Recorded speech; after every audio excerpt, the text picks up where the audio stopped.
troquei com o Érico, falarei agora pela manhã, e o Érico falará conosco à noite. Nós vamos continuar a nossa caminhada falando sobre Jesus e agora falando sobre o Evangelho, um assunto que nós começamos na semana passada, começar a falar sobre o Evangelho. Nós aprendemos que o Evangelho, boas novas, e nós aprendemos que o Evangelho ele tem duas perspectivas bíblicas. Primeira perspectiva, uma perspectiva macro. O Evangelho fala sobre toda a história da humanidade, toda a história. E nessa visão macro do Evangelho, nós podemos dividir em 4 pontos. Nós vamos ver o que nós conversamos semana passada. O primeiro ponto dessa visão macro é a criação. Deus criou todas as coisas. Lembrando da pessoa do nosso Senhor e Salvador Jesus, vamos lembrar lá em João que Jesus ele participou dessa criação porque ele é Deus. João apresenta Jesus como Deus. No princípio era o verbo estava com Deus e o verbo era Deus. Todas as coisas foram feitas por intermédio dele, sem ele nada do que foi feito se fez. Então nosso Deus ele é o Criador de todas as coisas. E o nosso Senhor e Salvador Jesus, que é Deus, Deus Filho, participou ativamente da criação. Segundo ponto macro do Evangelho vai nos ensinar sobre a queda. Nosso Deus ele criou todas as coisas. Dentre essas coisas, ele cria o homem, coloca o homem como a coroa da criação, cria o homem à sua imagem e à sua semelhança, dá plena liberdade ao homem ali no jardim, mas coloca uma lei: não coma da árvore do conhecimento do bem e do mal, porque no dia em que dela comeres, certamente morrerás. Não é? No original hebraico é morrendo, morrerás. Morrendo espiritualmente, morrerás fisicamente. E nós aprendemos que a Bíblia nos ensina 3 tipos de mortes: morte física, morte espiritual e morte eterna. Isso aqui nós já vimos também. E por conta desta desobediência, da queda, o homem então tem sobre si a ira de Deus, tem sobre si uma condenação. E por conta disso, o homem está separado de Deus e morto espiritualmente, e nós temos essa clareza das Escrituras, essa clareza do Evangelho. Então, primeiro ponto, criação. Segundo ponto, queda. Terceiro ponto, redenção. Nosso Deus, ele já providencia, após a queda, o caminho de volta, para que o homem possa ser restaurado à posição que ele foi criado. Ele foi criado em imagem e semelhança de Deus. E quando o homem peca, quando o homem cai, não é por isso que o nome é queda, ele deixa de ser perfeitamente imagem e semelhança de Deus, e agora ele tem uma imagem e semelhança deturpada, manchada pelo pecado. Então ele foi criado em um status, e ele cai dentro daquele status quando ele peca. Mas o nosso Deus, ele envia Jesus para morrer na cruz, pagando na cruz o preço dos nossos pecados. Nossos pecados são expiados. Isso quer dizer, pelo sacrifício de Cristo, esses pecados são lançados para longe de nós. Esse sacrifício de Cristo é chamado também de propiciação, porque nós estávamos em uma condição desfavorável, agora passamos a ter uma condição favorável diante do nosso Senhor. E também esse sacrifício é chamado de vicário, porque Jesus morreu na cruz no meu e no seu lugar. Quem deveria estar na cruz éramos nós e não Cristo, mas Cristo veio como um sacrifício substitutivo e assume o nosso lugar ali na cruz. Então o Senhor começa aí o seu processo de restauração, não só do ser humano, mas de toda a criação, com a vida do Senhor Jesus. E o quarto ponto da visão macro do Evangelho é a consumação, quando o Senhor Jesus ele volta e ele restaura toda a ordem da criação. Então a visão do Evangelho nos dá essa visão: criação, queda, redenção e consumação. E toda esta história macro do Evangelho, ela se transforma em uma mensagem que precisa ser levada a todos os lugares, a toda a criação. Toda criatura precisa ouvir esta mensagem. Ela se torna então uma proclamação que não é somente para ser falada, não somente para ser pronunciada, não somente para ser anunciada como um querigma, mas para ser vivida. A mensagem do Evangelho não é uma mensagem apenas para ser anunciada, mas é uma mensagem para ser vivida. Nós transmitimos a mensagem do Evangelho com as nossas palavras, mas transmitimos a mensagem do Evangelho com as nossas vidas. Aí vamos para a visão micro. Não é tanto na visão macro como na visão micro do Evangelho. O centro é Jesus. E na visão micro, ela tem que ser um anúncio. E esse anúncio que nós vimos, ele se torna eficaz quando ele é anunciado em toda a sua vida.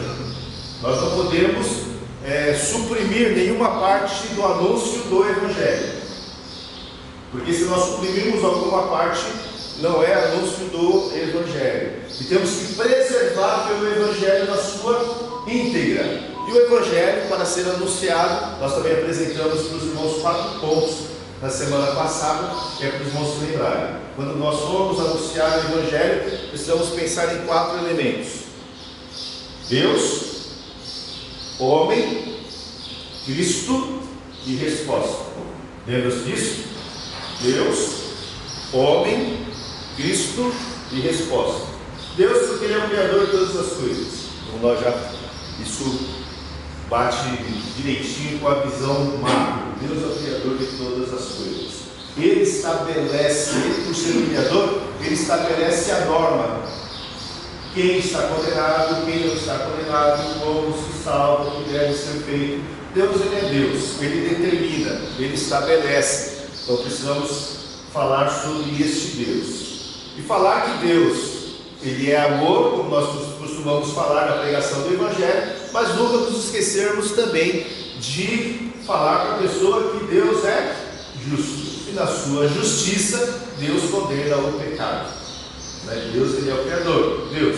Depois nós vamos falar sobre o homem, que foi criado à imagem e semelhança de Deus, só que o homem pecou. Por conta do seu pecado, o homem vive em oposição a Deus. E a palavra de Deus vai dizer que todos pecaram, todos carecem da glória de Deus. E a Bíblia vai falar que o salário do pecado é a morte. Esta é a condição do homem. Quando nós formos pregar o Evangelho, precisamos falar desse estado humano de pecado, desse estado humano de oposição a Deus, desse estado humano de condenação, porque se a pessoa não entender que está condenada, se ela não entender que ela está em oposição a Deus, ela, para que eu vou precisar de um Salvador?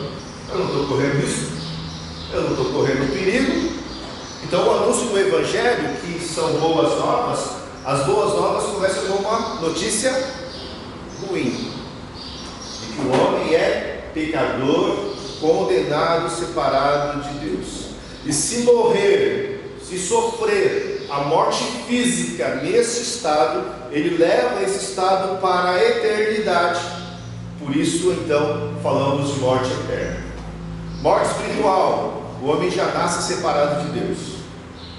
Morte física é a separação do mundo material. E se nos separarmos do mundo material em situação de morte espiritual, nós vamos para a eternidade mortos eternamente. Por isso precisamos anunciar e falar que o mundo corre um sério risco.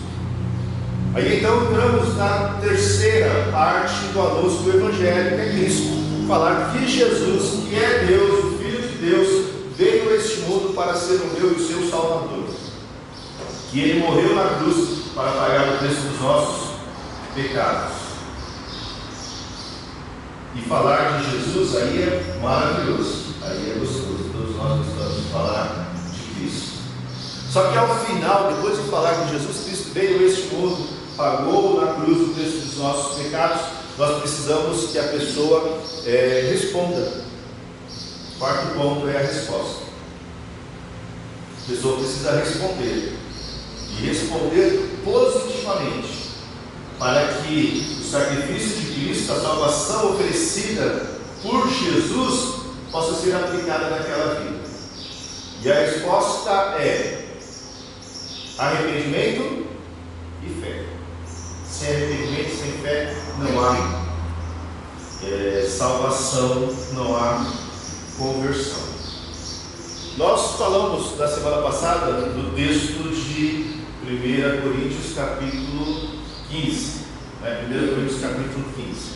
Lá em 1 Coríntios capítulo 15, nós vimos que aquelas pessoas, aqueles irmãos ali em Corinto, eles haviam sido alvos do evangelho trazido por Paulo, e Paulo havia estado com eles ali 18 meses. Depois Paulo sai, continua a sua obra missionária. Paulo chega então na cidade de Éfeso, e lá em Éfeso Paulo ele recebe a notícia dos da família de Cloé. Chega uma primeira carta que está registrada aqui em 1 Coríntios capítulo 5, versículo 7 e versículo 8. Essa carta é a carta perdida, não é uma carta canônica. Mas, na realidade, Paulo escreveu 3 cartas para a igreja lá em Corinto. A primeira carta nós não a temos porque não é uma carta canônica, não é uma carta reconhecida. Mas aquela primeira carta, eles já haviam falado dos problemas que aquela igreja apresentava. Aí então escreve uma segunda carta, que para nós é a primeira carta de Paulo aos Coríntios, relatando os mesmos problemas, relatando as mesmas dificuldades. Como é que Paulo ele resolve aquele problema? Qual é o método de Paulo para resolver o problema? É relembrar aos irmãos o evangelho que ele já havia anunciado. Qual era o problema que Paulo estava tratando no capítulo 15? Porque algumas pessoas na igreja não criam na ressurreição dos mortos. E Paulo fala: se vocês não creem na ressurreição dos mortos, então vã é sua fé. Porque se os mortos não ressuscitam, Jesus também não ressuscitou. E se Jesus não ressuscitou, nós estamos perdidos. E se a nossa esperança é só para este mundo, não é? Então, coma e beba, faça o que você quiser fazer, porque depois que acabar, acabou, não tem mais nada. Mas não é isso que nós cremos. Jesus, de fato, ressuscitou. E se você não crê que Jesus ressuscitou, vã é a vossa fé. Aí são aqueles que se afastam, são aqueles que o Lucas falou, que são aqueles que se apostatam na fé. A palavra apostasia no grego é a junção de 2 palavras, após istimos, que quer dizer levantar e sair. Isso é apostasia. Você está no meio, você conhece a palavra, não toda, essa palavra não entrou no seu coração, você não recebeu a Jesus de fato, você não foi convertido, você foi convencido, mas não convencido pelo todo. E quando tem um determinado problema, uma determinada dificuldade, porque você não crê no Evangelho como um todo, você se afasta. Então precisamos crer no Evangelho como um todo, e quando houver um problema na igreja, qual é o instrumento que nós temos que usar para orientar a igreja? É o Evangelho. De todas as doutrinas bíblicas, a doutrina mais importante é a doutrina do Evangelho. Podemos discordar sobre escatologia, né? Um pode ser pré-milenista, outro pode ser amilenista, outro pode ser pós-milenista. Você pode até discordar sobre alguns aspectos da salvação. Deus me escolhe, sou eu que escolho, é determinismo de Deus, é livre-arbítrio do homem. Podemos até discordar nesses detalhes, mas a salvação é em Cristo Jesus. Isso nós não discordamos, não é? Então, alguns aspectos, alguns ensinos bíblicos, podemos até ter algumas divergências, mas sobre o Evangelho de Cristo, não pode ter divergência, porque o Evangelho é o poder de Deus para a salvação. É pelo Evangelho que nós somos salvos. E se nós não crermos no Evangelho, não há salvação. Mas hoje, queridos, eu não quero falar sobre a questão da apostasia, daquele que sai. Mas eu quero falar de tropeço. Nós não podemos nos tornar tropeço para ninguém. Nós não podemos nos tornar impedimento ao Evangelho para pessoa alguma, mas muito pelo contrário, nós devemos nos tornar cooperadores com o Evangelho. Agora que nós já conhecemos o Evangelho, recebemos a Jesus, fomos salvos pelo Senhor e Salvador, Paulo vai falar que nós devemos viver de modo digno com o Evangelho, porque é a nossa vocação, é o nosso chamado. Nós estamos aí há mais de um ano já estudando sobre Jesus. Os irmãos já sabem já bastante coisa sobre o Evangelho. Lembra que nós falamos? Paulo, ele fala do Evangelho, falou do Evangelho aos irmãos lá em Corinto durante 1 ano e 6 meses. Durante 18 meses, o assunto de Paulo lá foi o Evangelho. Nós vamos falar sobre o Evangelho durante 4 anos.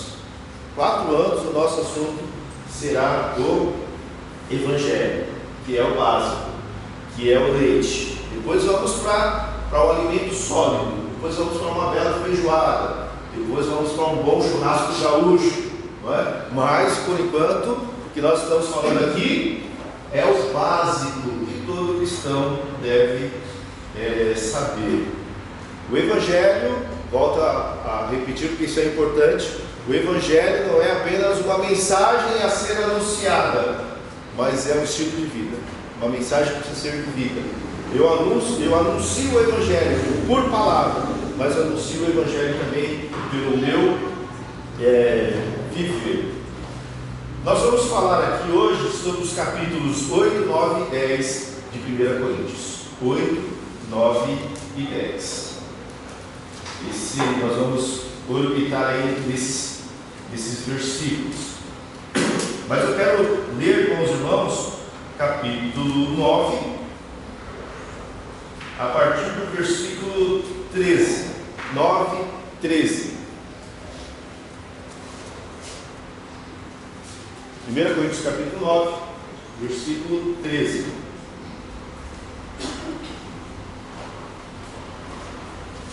Diz assim o texto: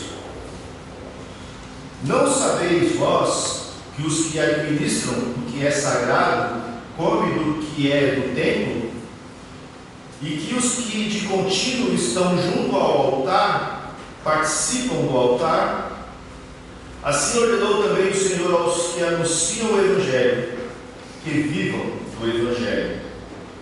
Mas eu de nenhuma destas coisas usei, e não esteve isto para que assim se faça comigo, porque melhor me fora morrer do que alguém fazer vã a minha glória. Porque se anuncio o Evangelho, não tenho de que me gloriar, pois me é imposta essa obrigação. Ai de mim, se não anunciar o Evangelho. E por isso, se o faço de boa mente, terei prêmio, mas se de má vontade, apenas uma dispensação me é confiada. Logo, que prêmio tenho que, evangelizando, propõe a graça de graça o Evangelho de Cristo, para não abusar do meu poder no Evangelho? Porque, sendo livre para com todos, fiz-me servo de todos para ganhar ainda mais. E fiz-me como judeu para os judeus, para ganhar os judeus, para os que estão debaixo da lei, como se estivesse debaixo da lei, para ganhar os que estão debaixo da lei. Para os que estão sem lei, como se estivesse sem lei, não estando sem lei para com Deus, mas debaixo da lei de Cristo, para ganhar os que estão sem lei. Fiz-me como fraco para os fracos, para ganhar os fracos. Fiz-me tudo para com todos, para por todos os meios chegar a salvar alguns. E eu faço isso por causa do Evangelho, para ser também participante dele. Não sabeis que os que correm no estádio, todos na verdade correm, mas um só leva o prêmio? Correi de tal maneira que o alcanceis. E todo aquele que luta, de tudo se abstém. Eles o fazem para alcançar uma coroa corruptível, nós, porém, uma incorruptível. Pois eu assim como, não como a coisa incerta, assim combato, não como batendo no ar. Antes subjugo o meu corpo e o reduzo à servidão, para que, pregando aos outros, eu mesmo não venha de alguma maneira ficar reprovado. Muito bem, vamos ver apenas até aqui. Vamos orar? Vamos falar com o nosso Deus. Pai querido, Deus bondoso, estamos, ó Deus, diante da Tua palavra. Pedimos, ó Deus, a iluminação do Teu Santo Espírito, para que possamos, ó Deus, entender aquilo que o Senhor tem como propósito central, ó Deus, nesse texto. E pedimos também a Tua graça, poder capacitador do Teu Santo Espírito, para que possamos, ó Deus, colocar em prática, possamos, ó Deus, viver, ó Pai, de maneira que possamos ser cooperadores com o Teu Evangelho. E tudo, ó Deus, nas nossas vidas, que possa constituir, ó Deus, um impedimento do Evangelho, que o Senhor possa tirar do nosso meio, tirar das nossas vidas. Para a glória do Teu nome, nós oramos em nome do Senhor Jesus. Amém. Muito bem, queridos. Aqui em 1 Coríntios, capítulo 8, 9 e 10, falando um pouco agora do contexto imediato desse texto que nós acabamos de ler, Paulo ele está tratando aqui sobre a questão da liberdade cristã. Nós temos liberdade cristã. Daí esse trecho aqui, capítulo 8, 9 e 10, é interessante porque ele tem alguns versículos que nós conhecemos. E às vezes eu vejo algumas pessoas falando desses versículos aqui, mas fora de contexto. Por isso nós temos que prestar sempre atenção no contexto. Nós não podemos tirar um texto do seu contexto. Tirar um texto do contexto vira pretexto. E aí nós podemos falar o que nós quisermos e vamos falar tudo o que quisermos falar, mas nós não falamos aquilo que o texto quer nos ensinar. Aqui ele está falando sobre liberdade. E ele vai falar sobre liberdade porque havia uma questão na igreja. A igreja estava lá em Corinto. Corinto era uma cidade idólatra, onde nos cultos eram sacrificados animais e depois esses animais eles eram vendidos no comércio.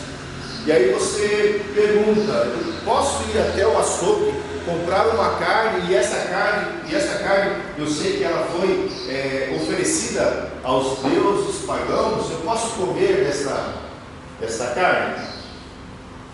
Aí então Paulo vai falar, nós temos liberdade. Só que a liberdade, ele vai falar, nós temos que usar essa liberdade com conhecimento e com amor. Conhecimento e amor. Conhecimento. Eu sei que o Deus ao qual essa carne foi sacrificada, nada é. Se o Deus ao qual essa carne foi sacrificada nada é, então não faz mal nenhum eu comer essa carne. Muito bem, então no meu conhecimento me dá condição de comer aquela carne sem que a minha consciência se torne culpada, porque nada é. Aí eu lembro de uma irmã que ela está lá no Rio Grande do Sul. Inclusive a gente pensa que o maior centro, dessas atividades é na Bahia, mas não, o maior centro dessas atividades é lá do Rio Grande do Sul. Ela estava no Rio Grande do Sul e, como uma boa baiana, ela começou a vender acarajé. Tem uma barraquinha lá de acarajé e começa a vender acarajé. E aí as pessoas chegam para ela e perguntam: esse acarajé foi oferecido? Se ela fala: não, esse acarajé não foi oferecido. Então você poderia comer. Opa, não foi oferecido, eu posso comer. Só que tem algumas outras, né, pessoas que vendem também, só que fala assim, esse acarajé foi oferecido. Para nós, o que foi oferecido e o que não, é que eu nem gosto de acarajé, mas o que foi oferecido e o que não foi feito, para nós é a mesma coisa, porque nós temos conhecimento. Mas se chega alguém que não tem conhecimento de que o Deus, que aquele alimento foi oferecido não é nada, até porque as pessoas saíram deste meio, né? Os irmãos lá em Corinto saíram deste meio, então eles poderiam falar, não, eu não vou comer, porque este acarajé ou esta carne foi oferecida a determinado Deus, então eu não vou comer, porque eu saí deste meio. Só que eu chego e vejo o Érico comendo. Falou, Érico, meu irmão, não faça isso. Esse aqui foi oferecido por Deus quanto e tal. O Érico vai falar, não, Silas, mas olha aqui, esse Deus não é nada, pode comer. Ah, Érico, não é nada? Não é nada, então eu vou comer também. Só que assim que eu dou a primeira mastigada, morde a língua. Dá aquela tristeza, pesa a minha consciência, e ele fala, isso que se torna uma pedra de tropeço, isso é um escândalo. Aí eu me firo, eu fico magoado, ele não sabe disso, mas eu estou aqui e acabo, bom, eu comi, não aconteceu nada, então eu vou voltar. Aí eu volto para a minha prática antiga. Paulo ele vai falar que a liberdade que o Érico tem é a liberdade de comer e a liberdade de não comer. Só que alguém vai dizer, não, mas se ele não comeu, ele se privou da liberdade, não é isso? Não. A liberdade eu tenho liberdade de comer e de não comer. Eu comer, eu estou usando o meu valor do conhecimento, e ao não comer eu estou usando o valor do amor.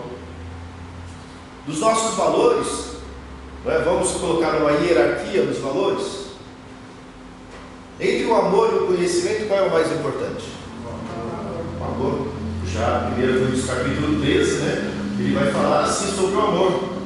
Ainda que eu falasse a língua dos homens e dos anjos e não tivesse amor, seria como um metal que soa ou como um sino que tira. E ainda que tivesse o dom de profecia e conhecesse todos os mistérios e todo o conhecimento, e ainda que tivesse toda a fé, todo o conhecimento, e ainda que tivesse toda a fé de tal maneira que transportasse os montes e não tivesse amor, nada seria.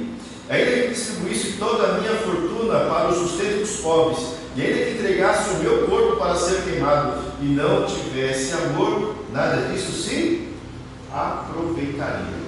Então, na nossa hierarquia de valores, os nossos valores, nós temos que ter uma hierarquia. E na hierarquia entre o conhecimento e o amor está acima. Então, Paulo, ele vai dizer aqui, no capítulo 8, versículo 13, olha só o que ele vai falar, capítulo 8, versículo 13. Por isso, se a comida escandalizar a meu irmão, nunca mais comerei carne, para que meu irmão não se escandalize. Isso é Evangelho. Isso é Evangelho. O Evangelho, ele serve para atrair pessoas para Jesus. E nós não podemos nos valer do Evangelho, do conhecimento do Evangelho, para expulsar pessoas. Não. Isto que é liberdade. Aí ele continua falando sobre isso, ele vai lá para o capítulo 10, e ele continua falando sobre esse mesmo assunto, o assunto não mudou, ele continua falando sobre este assunto, só que agora ele vai falar um outro elemento aqui, sobre esta questão de ter conhecimento. Comer alimento oferecido, sacrificado, não é nada. Eu posso comer. Se eu for até o açougue, se eu for até o comércio e comprar. Eu não posso participar do momento que está sendo oferecido aquele alimento. Aqui no nosso contexto seria tipo uma festa junina, né? Separar no meio. Exatamente. Por aquele Tem- tem o acarajé, né? Isso mesmo. Que é mais seja uma festa junina, gosto. Não, ainda tem gente que quer trazer festa junina para a igreja. Mas tá ali. Precisa de festa junina, não é? Você tem camiseta quadriculada, não é? Não tem nada a ver. Que horror. Do que? Então, Ô, pastor. eu fico abismado com isso. Pastor. Não vai ter festa junina aqui, não. É engraçado que eu passei por uma outra situação É. que eu pensei nesse versículo, Sim. nessa passagem, mas eu usei errado, eu acho. Que a esposa do meu pai, ela é espírita. Sim. E eles têm aquela coisa de Cosme e Damião, né? E eles de fato fazem porque acreditam naquilo, não é uma coisinha à toa, assim, Cosme e Damião. Exatamente. E aí ela pegou os doces e falou assim, eu posso dar para a Bela e para o Felipe? E eu pensei nesse texto, disse, a comida sacrificada não tem problema para gente. Aí eu falei, bom, pode. Mas eu acho que para ela foi um mau testemunho. Nesse caso foi uma outra Exatamente, situação. outra situação. Que aí ela pensou assim, ela sabe que é sacrificada. Ela sabe, somente. Então eu devia ter falado não, apesar de que para mim não tem problema, Não tem problema, assim, isso né? mesmo. Mas é Uma por causa- situação meio estranha. É por eu causa usei- dela e não por causa da irmã. e não era questão de amor, era questão de testemunho aí, Isso né? mesmo. É um outro contexto, Outro mas contexto. esse versículo, essa passagem foi mal interpretada por mim, Talvez né? caia no capítulo 10, né? Hã? Talvez caia no que o senhor ia falar do capítulo No capítulo 10. 10, exatamente. É no capítulo 10 ele vai falar. Ele vai falar que na hora que você está aqui, eles estão sacrificando, para eles são santos. Mas na verdade o texto vai falar que são demônios. É esse que o texto vai deixar Então, nesse bem caso, por claro. causa do testemunho, eu devia ter dito não. Exatamente. Eu acho que eu tive a mesma experiência que a Lucy teve, porque a minha cunhada é budista. Então eu cheguei na casa do meu irmão e tinha uma melancia, né? Porque agora ela faleceu. Tinha uma melancia lá no altar do Buda. Aí tá, a gente conversando e tal, vamos pra lá, pra cá. Daqui a pouco eu chego na cozinha, a melancia tá lá na mesa, cortadinha assim, pra mim. E eu fui. Mas não perguntou nada. Jesus vai falar, se você for comer, se colocar alguma coisa diante de você, não pergunte Não nada. perguntei nada. Se você não perguntou, ninguém falou nada, Ninguém falou nada. tá tranquilo. No meu caso, ela só falou. que Isso, era é de passou. Cosme e Damião. Mas, irmãos, isso acontece com todo mundo. Eu, por exemplo, quando eu era moleque, eu perseguia a encruzilhada. Ai, não acredito. Porque naquela época, a coisa era melhor, né? Tinha moedas a encruzilhada. Eu passava lá as moedas, eu papava tudo. O santo não vai precisar disso, eu preciso. Né? Eu pegava toda. E hoje está tão caótico que lá em Guarulhos, atrás do fórum, tem uma encruzilhada. Eu passei lá esses dias, né, um tempo atrás, tinha um pires, uma vela e um miojo sabor galinha. Galinha preta. Nossa, é Crise. Crise. Então quem aproveitou, quem não aproveitou, não aproveita mais. Não é? Então, é nesse contexto que Paulo vai falar sobre o Evangelho. Que eu não posso me tornar um impedimento ao Evangelho, mas pelo contrário, eu tenho que me tornar um cooperador ao Evangelho. E aí nós chegamos no capítulo 9. No capítulo 9, Paulo vai dizer o quê? Ele quer liberdade. E Paulo tinha aqui um problema, uma questão. Só que ele citou isso não para que esse problema fosse resolvido. Né? Paulo fala justamente que nós vamos ler depois que ele vai falar. Eu me glorio, né, com a glória do Senhor de não receber a ajuda dos irmãos. Qual é o problema que Paulo está tratando aqui? Ele está falando sobre liberdade. E aqui no capítulo 9 ele vai dar um exemplo pessoal. E qual é o exemplo pessoal? Paulo não recebia apoio financeiro da igreja lá em Corinto. E ele vai deixar isso bem claro porque aqueles irmãos, alguns não consideravam Paulo como apóstolo de Cristo. Inclusive a segunda carta, né, que Paulo escreve, a segunda Coríntios, ele vai tratar muito mais desse assunto. Mas olha lá, capítulo 9, verso 1. Ele começa dizendo assim: não sou eu apóstolo? São perguntas retóricas, a resposta deveria ser sim, né? Não sou eu apóstolo? Sim, muito embora para alguns não. Não sou livre? Sim, eu sou livre. Não vi o Senhor Jesus, não vi eu a Jesus Cristo, Senhor nosso? Sim, e essa era uma condição do apostolado, ter sido testemunha ocular de Cristo. Vós não sois a minha obra no Senhor?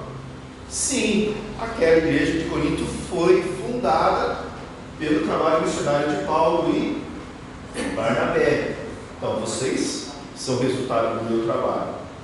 Aí ele então vai dizer: se eu não sou apóstolo para os outros, ao menos eu sou para vós.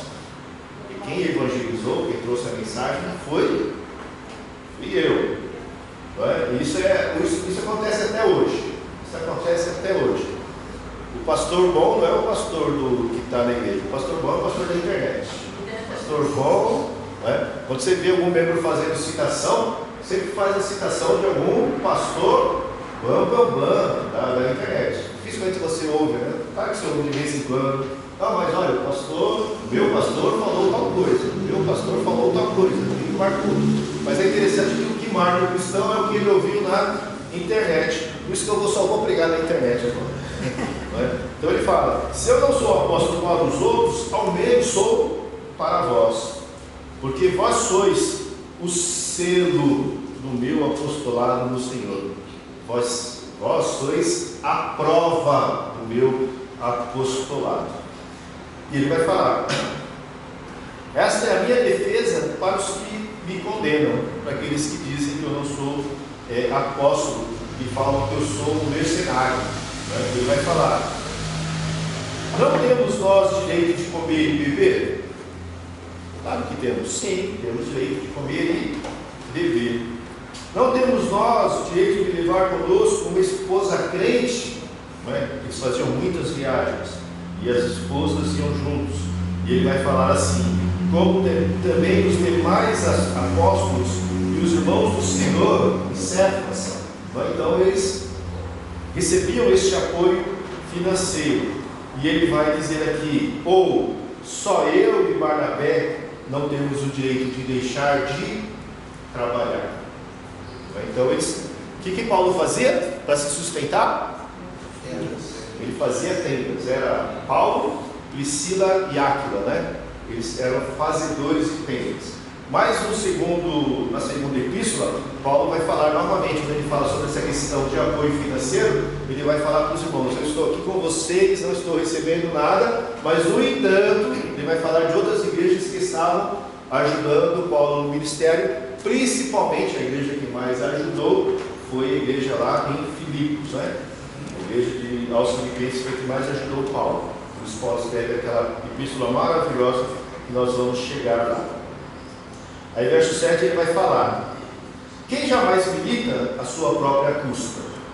Ninguém vai trabalhar e paga para trabalhar. Não, ninguém jamais milita a sua própria custa. Quem planta a vinha e não come do seu fruto? Quem planta vai comer do fruto. Aliás, ele é o primeiro a comer do fruto. Ou quem apacenta o gado e não alimenta do leite? Digo isto segundo os homens? Não é um argumento humano. Muito embora ele esteja usando exemplos humanos, mas esse argumento de Paulo não é um argumento humano. Ou não diz a lei também o mesmo? Aí agora vamos para a palavra, que a lei diz. Ele vai lembrar o que Moisés disse. Porque na lei de Moisés está escrito: não matarás a boca do boi que trilha o grão. Porventura Deus tem cuidado dos bois? É dos bois que Deus está falando? Não. Ou não diz certamente por nós?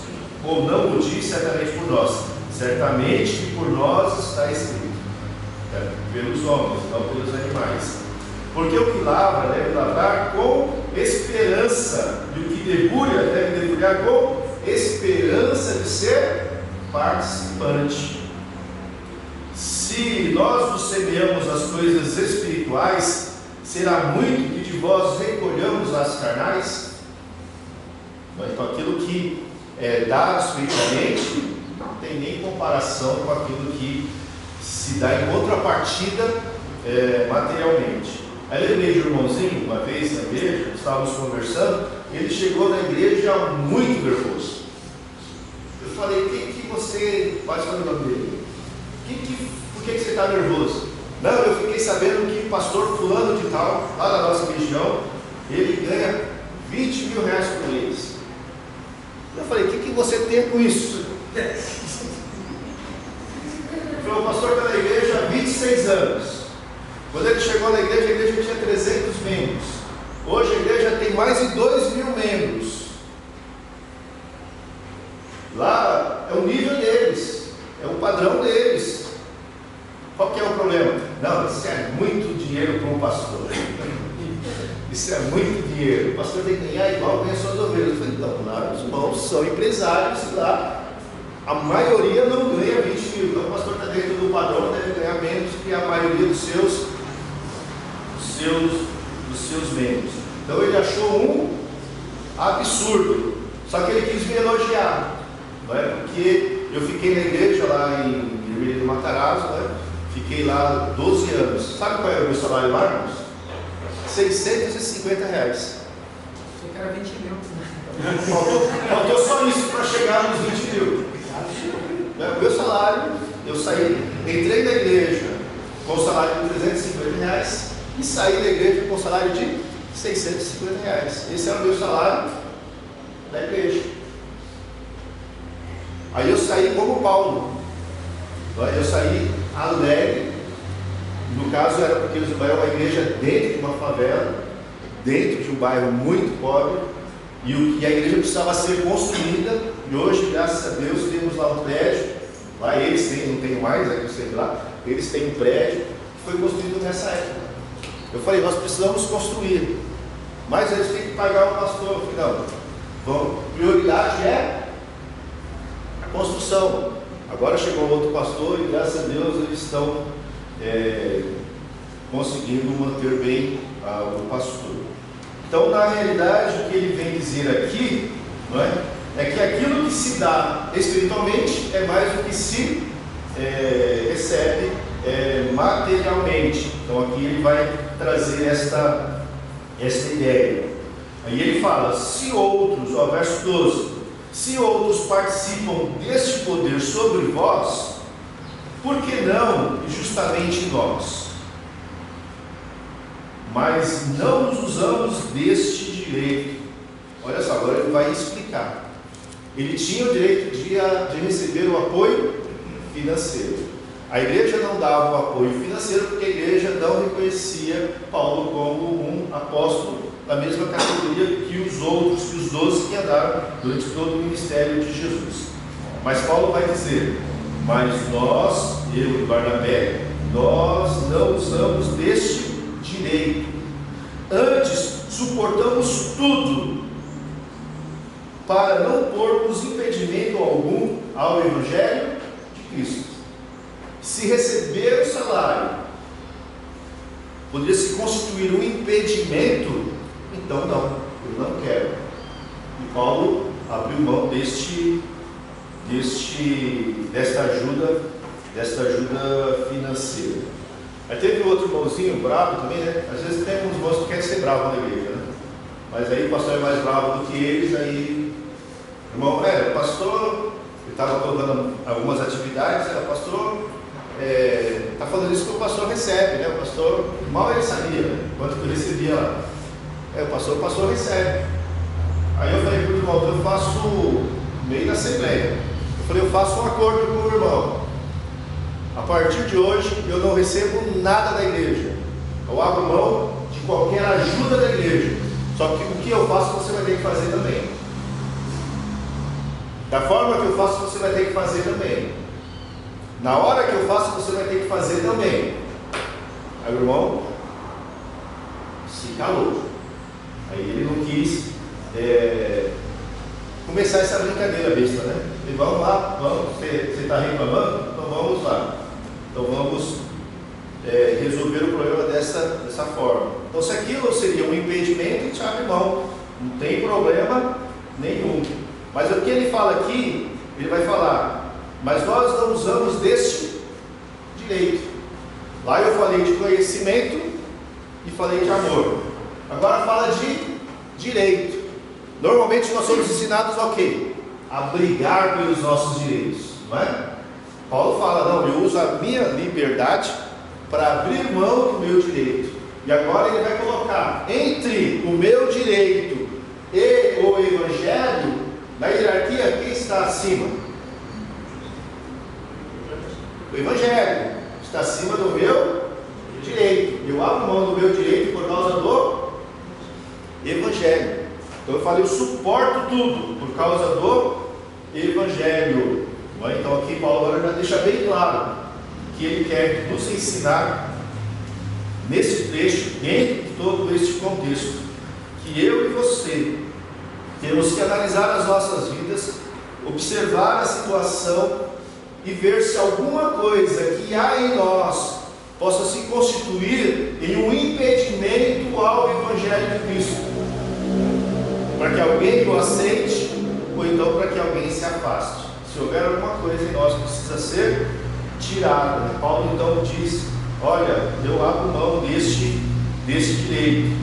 E ele continua então no versículo 13 dizendo, não sabeis vós que os que administram, ele vai entrar, ele falou do exemplo, um exemplo pessoal. Esse exemplo pessoal tem a ver com o ensino da palavra de Deus na lei de Moisés, e agora ele vai falar de evangelho, aquilo que o Senhor Jesus ensinou. Ele vem e fala, não sabeis vós que os que administram o que é sagrado comem do que é do templo, e os que de contínuo estão junto ao altar participam do altar? Assim ordenou também o Senhor aos que anunciam o Evangelho, que vivam do Evangelho. Não é? Aí cai naquela outra questão sobre pastor de tempo integral e pastor de tempo parcial. Não é? O ideal é que seja integral, mas nem todas as ocasiões são possíveis, como não era possível aqui para Paulo. E teve duas igrejas que Paulo teve essa dificuldade. A primeira era Corinto, e qual era a segunda?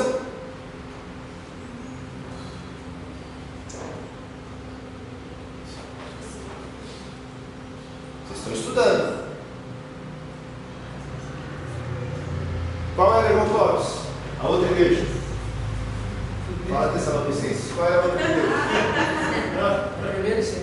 Tessalonicenses, a outra igreja. Tanto é que depois o Paulo vai falar, olha, eu poderia receber, eles tinham condições, mas porque na igreja tinha alguns que não queriam trabalhar, Paulo falou o quê? Quem não trabalha, não coma. E para ensinar aqueles irmãos, Paulo então, lá em Tessalônica, ele trabalhou. Ele não recebeu ajuda, mas ele trabalhou, né? Porque quem não trabalha, não coma. Então tinha essas duas igrejas, Corinto e Tessalônica, que Paulo não recebeu ajuda ou apoio financeiro para o seu ministério. Pastor, Sim. você tem que tomar cuidado, porque a pessoa que o pastor não trabalha. Né?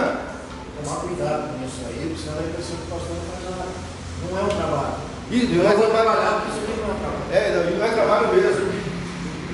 Mas o dia que eu entender isso, o dia que eu entender que a minha função é trabalho, eu paro. Porque trabalho não é nada. Vou fazer outro tipo de trabalho. E outra coisa, outro problema dessa questão do trabalho é quando a igreja pensa que é patroa do pastor. O pastor é nosso funcionário. O dia que isso aconteceu lá também, teve um pastor, ele teve um problema lá de saúde com a esposa, e ele não foi na igreja um determinado domingo, que estava cuidando da esposa. No mês seguinte, o presidente e o tesoureiro descontaram. Aí o pastor chegou lá, recebeu e falou, irmão, está faltando aqui. Não, é que o pastor faltou tal domingo. O pastor é diarista. O pastor faltou tal domingo. Aí conversando com ele, o que você faria? Eu falei, eu entregaria a minha carta no mesmo dia. O que o pastor fez? Pegou sua carta e foi embora, e graças a Deus ele está bem hoje. Porque quando o pastor entra na igreja, agora é conversa de pastor. Quando o pastor entra na igreja, eles nos aconselham. Eu nunca fiz isso porque não faz parte do meu entendimento. Às vezes falam, o pastor tem que ter 2 cartas no bolso quando ele entra na igreja. Primeira carta, carta da igreja, carta convite. Quando o pastor vem para uma igreja, exija da igreja uma carta convite. Nessa carta convite vai colocar tudo o que a igreja vai oferecer para o pastor: de salário, de recursos, de condições, de plano de saúde, coisa, coloca tudo lá. Para se der algum problema, chegaram, irmãos, vocês me convidaram nessas condições. Vocês não estão cumprindo. Exatamente, como se fosse um contrato. Eu ouço alguns pastores falando isso aí, eu falo, isso aí para mim não serve. Mas aí virou trabalho. Virou trabalho. Do jogador de futebol. Exatamente, isso. Você tem que ter 2 cartas. A primeira de convite da igreja e a outra carta no bolso é a carta de despedida. Baseado lá em Atos capítulo 20, quando Paulo se despede da igreja. Aí essa é a orientação de muitos. Eu falo, você não é trabalho. Essa segunda carta é passando para uma pessoa que casa juntando dinheiro para o divórcio. Isso mesmo, Falo, não, deixa quieto, isso aí não serve. Mas alguns, infelizmente, fazem isso. Não é? Alguns, infelizmente, fazem isso. Porque entende, errado o que o texto está dizendo. Paulo está falando aqui, é um direito. O pastor tem direito? Tem. Pode abrir mão desse direito? Se tiver condições e tiver dentro dessa situação, abra mão. Porque receber e isso se tornar uma dificuldade para o Evangelho, isso é uma responsabilidade que eu não quero carregar nunca. E olha só o que ele vai dizer. Ele vai falar que anunciam o Evangelho, que vivam do Evangelho, Verso 15: mas eu de nenhuma dessas coisas usei, e não escrevi isto para que se assim se faça comigo. Então Paulo falou, eu estou falando isso aqui, não é para vocês começarem a me pagar, não é por causa disso que eu estou dizendo essas coisas, não. Porque melhor me fora morrer do que alguém fazer vã a minha glória. E qual era a glória de Paulo? Anunciar de graça o Evangelho para aqueles irmãos. E ele fala, ele fala o quê? Porque se anuncia o Evangelho, não tenho de que me gloriar, pois me é imposta esta obrigação. Me é imposta esta obrigação. Então nós temos como pastores a obrigação de pregar o Evangelho. Recebendo ou não recebendo ajuda, apoio financeiro, nós temos esta obrigação. Cumpra a obrigação. Se você não cumprir a obrigação, a coisa vai ficar feia. E olha só o que ele vai falar, verso 17: e por isso, se o faço de boa mente, terei prêmio. Ele vai falar da coroa incorruptível. Mas se de má vontade, apenas uma dispensação me é confiada. Qual é o meu pagamento? Se eu faço por obrigação, é o salário que eu recebi. Essa hora que é correta. É como a orientação de Jesus, Jesus vai falar: se você ora, entra no teu quarto. Se você ora para ser visto pelos outros, já recebeu o seu galardão. Se você dá esmolas, a sua mão esquerda não vê o que fez a sua mão direita, porque se viu, já recebeu o seu galardão. Se você jejua, não faz cara de contristado para ser visto pelos homens. Se você faz para ser visto pelos homens, você já recebeu o seu galardão. Pastores, agora o texto aqui. Pastores, se você pastoreia por causa do salário, já recebeu o seu galardão. Esta é a sua dispensação. Eu não quero essa dispensação, não. Um relacionamento de amor, respeito e integridade da igreja com o pastor só a igreja. Isso, exatamente. Integridade dos dois lá e amor. Nós somos irmãos em Cristo. Nós somos irmãos em Cristo. Quando nós viemos para cá, aí foi uma conversa que eu tive com o Érico, Foi uma particular, não sei se foi naquela videochamada, que o Érico perguntou: pastor, qual que é a sua pretensão? salarial. Aí eu já lembrei dos 20 mil, né? Retenção salarial. Então, irmãos, conversa aí entre vocês e vejam aí quanto que a igreja pode apoiar o pastor financeiramente. Foi só isso. Aí o Érico ligou, falou: pastor, nosso apoio é tal. Fechou. Teve discussão? Perguntei, não. Falei, vamos negociar? Não. É o que a igreja pode? Pode. Então é o que. Por quê? Porque eu já tinha a obrigação, Deus já havia colocado no meu coração para vir, independentemente do salário. Independentemente do salário, não, do apoio financeiro. Independentemente do apoio financeiro. Se o irmão Érico dissesse aquele dia: pastor, nós estamos numa situação que nem a outra igreja que me convidou, que eles não tinham condições nem de comprar uma folha sulfite para uma reunião. Aí eu falei para os irmãos: bom, eu vou de graça. Falei isso para a igreja: irmãos, não precisam me pagar nada. Só que estava tão confuso o negócio lá que eu falei: não, onde tem confusão, eu estou fora. Depois os irmãos ficaram me ligando: pastor, já resolvemos. Eu também já resolvi, já estou lá em São José dos Campos. Mas eu ia para ganhar nada, porque a minha obrigação é pregar, a minha obrigação não é receber, a minha obrigação não é brigar por salário, porque se eu fizer isso, esse é o meu pagamento. Mas eu não quero isso como pagamento, não. E ele vai falar: logo, o prêmio que tenho, que evangelizando, proponha de graça o Evangelho de Cristo, para não abusar do meu poder no Evangelho. Olha só, esta é a recompensa de Paulo, esta é a satisfação de Paulo, que evangelizando proponha de graça o Evangelho. Eu não fico nem pedindo a lista, eu fico pedindo: Érico, manda o nome dos dizimistas. Eu já fiz isso? Não, nem faço. Embora precisamos colaborar, precisamos contribuir, mas eu não fico lá olhando. Falo: opa, a Sônia aqui deu um bom dízimo esse mês. Vem aqui, Sônia, eu cuidar da Sônia. Aí eu olho para a Kelly: ixi, a Kelly não deu nada. Pastor, eu preciso conversar com você. Não, peraí, que a prioridade é quem deu o dízimo. Quem não deu vai para o final da fila. Não tem isso. Eu não sei se você é dizimista, não sei se você não é dizimista. Só sei que temos o compromisso. Mas nunca eu vou tratar alguém melhor ou pior, porque é aquele que dá o maior recurso. Inclusive eu já briguei muito na igreja por conta disso. Irmãos que se achavam donos da igreja, porque é aquele que dava o maior dízimo. Não, mas o meu dízimo aqui é o que sustenta a igreja. Foi negativo, filho. Quem sustenta a igreja é Cristo. Vai para o inferno você e o seu dinheiro. Bem assim, bem suave. Inclusive, corre o risco do contrário acontecer. A igreja olhar para o irmão que cometeu algum problema e dizer: não, mas tem que tratar diferente, porque senão se ele sai daqui e diz: e aí, como é que faz? Exatamente. Pode ir embora, filho. Pode ir embora. Vá com Deus. Deus abençoe. Então não tem isso conosco. É o que a Bíblia ensina.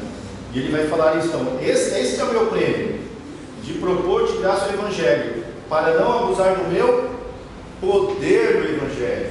Qual era o poder de Paulo aqui? Era exigir. Olha, a Bíblia está dizendo que tem que haver o apoio financeiro. Eu quero o apoio financeiro. Vocês estão rebeldes contra a palavra de Deus. Ele poderia usar esse argumento, mas ele fala: não vou usar esse argumento.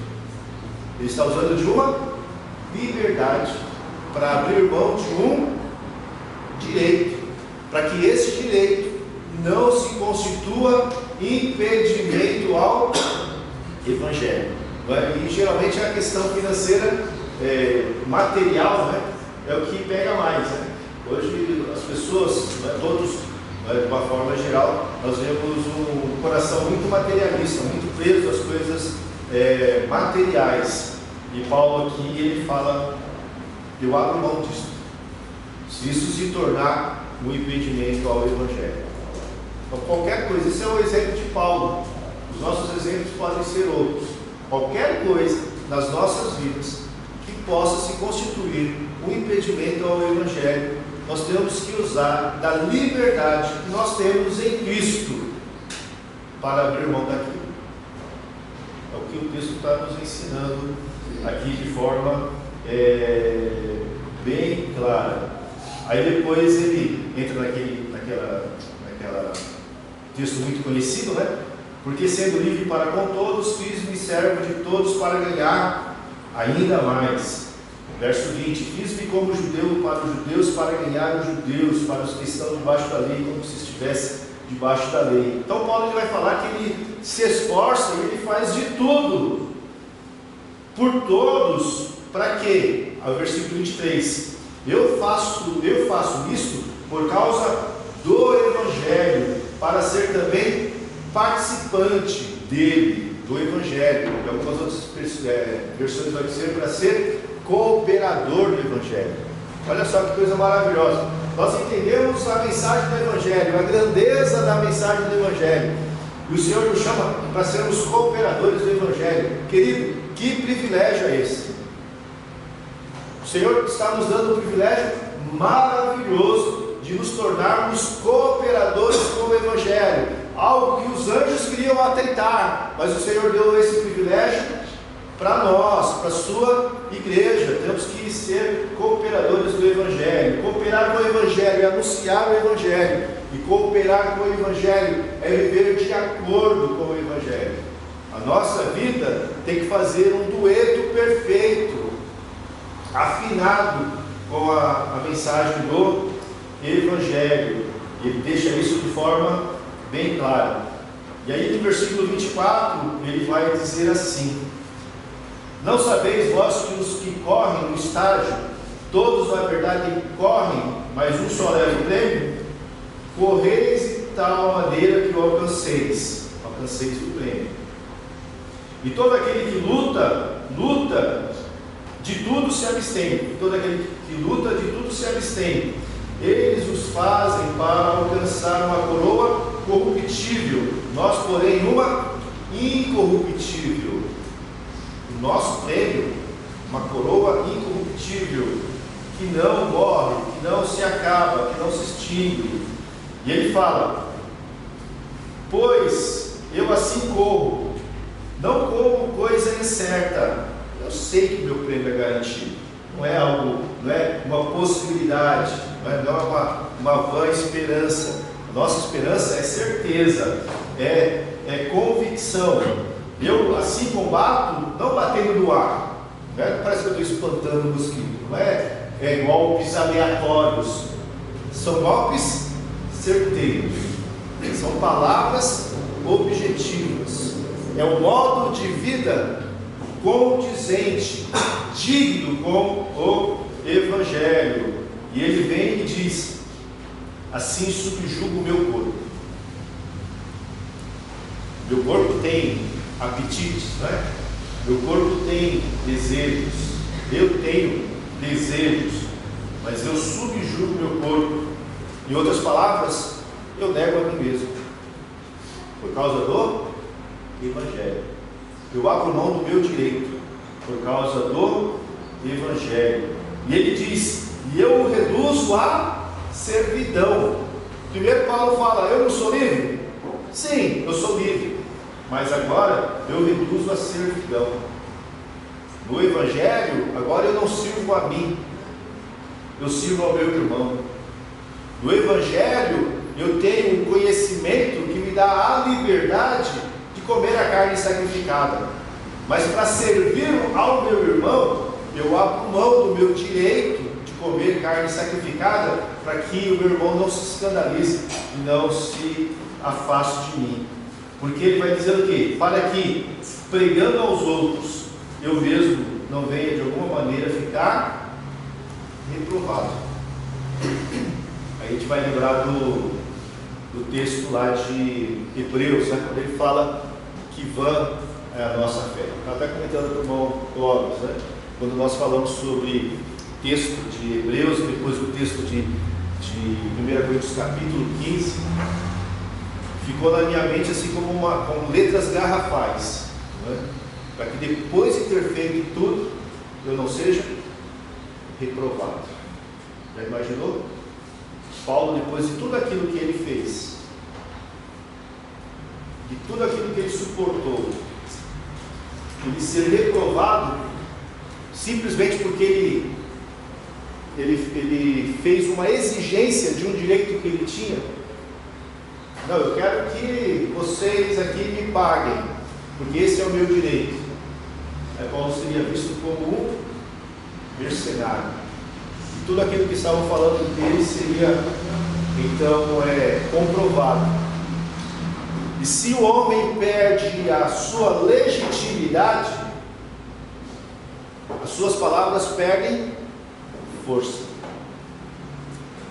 E Paulo não poderia perder essa legitimidade. Paulo não poderia perder esse reconhecimento de que ele era um apóstolo do Senhor Jesus. Isso dava poder às palavras de Paulo. O que dá, nesse sentido, o que dá força às nossas palavras quando nós pregamos o Evangelho? É a nossa vida. Por isso, queridos, muitas vezes o nosso modo de viver, o nosso modo de nos comportar pode se tornar um impedimento ao Evangelho, tornar um impedimento à mensagem do Evangelho. Você vai falar, mas você é crente? Você que fez isso?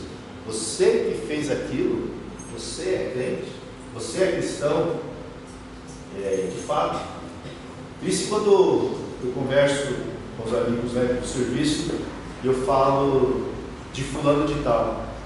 Eu falo, mas fulano de tal não falou que era crente? Não, não, ele é crente sim. Ah, não, porque tal dia ele fez isso. Mas que era isso? Eu falo, para. Aí eu ligo para o irmão e falo, irmãozinho, vem aqui, eu preciso falar com você. Onde é que você está? Eu vou aí. Preciso falar com você. É a tristeza do coração, dói no coração. Quando você vai falar e a pessoa fala, não, mas fulano é crente, mas olha. Uma vez eu fui pegar uma folha de poder. Aí o cara falou, não quero ser, não quero ver você, estou de olho em você. Isso Deus. Aí eu falei, tá bom. Complicado. Ele falou bem, cara. Eu tinha uma empresa, né? Comentei com o Luciano, eu tinha uma empresa, trabalhei 12 anos, né? Uma empresa com pinturas e acabamentos. E tinha um português, seu Marques. Quem me apresentou foi um arquiteto cristão. Aí ele comprava todo o material e levava lá e falava para o proprietário, olha, foi tanto. O proprietário descobriu que o irmão comprava e depois majorava os valores para poder receber mais. Aí ele pegou e mandou o arquiteto embora. Aí ele me viu trabalhando, né? Ele falou, Silas, você é da igreja do fulano, né? Eu falei, sim, eu sou. Você ficou sabendo o que ele fez comigo? Eu falei, fiquei sabendo. E ele falou, para mim só trabalha um crente. Nunca mais quero saber de crente. Só trabalha você. E por enquanto, ele falou assim, e por enquanto. Então, o que é isso? Tomemos cuidado. Precisamos aprender a viver de modo digno do Evangelho. Paulo, ao falar essas mesmas coisas, nós vamos chegar lá. Paulo falar essas mesmas coisas lá na segunda carta aos Coríntios, ele vai falar que nós somos as cartas de Cristo. Paulo vai falar que nós somos o bom perfume. E para isso, temos que nos tornar cooperadores e não estabelecer impedimentos ao Evangelho. Que Deus abençoe a minha e a sua vida, para que o Senhor, pela sua graça, nos ajude a cooperar com o Evangelho do Senhor. Que às vezes o comportamento nosso impede que um parente, que um vizinho ou que um amigo conheça a Jesus. E não queremos isso para nenhum de nós. Oremos. Pai de amor e Deus querido, obrigado, Pai querido, pela tua palavra. Nos ajude, Deus querido, a nos tornarmos cooperadores com o teu Evangelho, vivendo, ó Deus, de modo digno e usando, ó Deus, a liberdade que temos em Cristo Jesus para abrir mão, ó Deus, de direitos, para que o teu Evangelho possa crescer e se expandir, ó Deus. Abençoe a nossa igreja, Deus, abençoe as nossas vidas. Que possamos, ó Deus, nos tornar de verdade sal da terra e luz do mundo, onde quer que nós estejamos. Em nome de Jesus que oramos. Amém. Deus abençoe.